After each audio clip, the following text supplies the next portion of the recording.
Israeli সেনাবাহিনীর হামলায় প্রতিনিয়তই প্রাণ হারাচ্ছে গাজার নিরীহ মানুষ।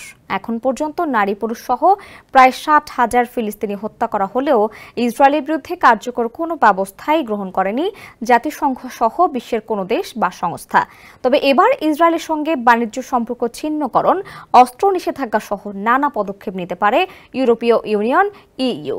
গাজা চলমান যুদ্ধ পরিস্থিতিতে ইসরায়েলের বিরুদ্ধে সম্ভাব্য পদক্ষেপ নিয়ে আলোচনায় বসতে চলেছেন ইইউর পররাষ্ট্রমন্ত্রীরা। মঙ্গলবার এক বৈঠক অনুষ্ঠিত হওয়ার কথা রয়েছে। বৈঠকের মূল আলোচনা থাকবে গাজার মানবাধিকার সংকট ও ইসরায়েলের সাথে ইইউর চুক্তিভিত্তিক সম্পর্ক নিয়ে। ইইউর পররাষ্ট্রনীতি বিষয়ক প্রধান কাজা কাল্লাস জানিয়েছেন, তিনি সদস্য দেশগুলোর সামনে ইসরায়েলের বিরুদ্ধে সম্ভাব্য 10টি পদক্ষেপ তুলে ধরবেন। ফরাসি বার্তা সংস্থা এএফপির এক প্রতিবেদনে এ তথ্য জানা গেছে। প্রতিবেদনে বলা হয়, সম্ভাব্য পদক্ষেপের মধ্যে রয়েছে তেল আবিবের সঙ্গে বাণিজ্য সম্পর্ক ছিন্নকরণ, তাদের মন্ত্রীদের উপর নিষেধাজ্ঞা আরোপ, অস্ত্র নিষেধাজ্ঞা, ভিসাবিহীন ভ্রমণ সুবিধা স্থগিতকরণ ইত্যাদি।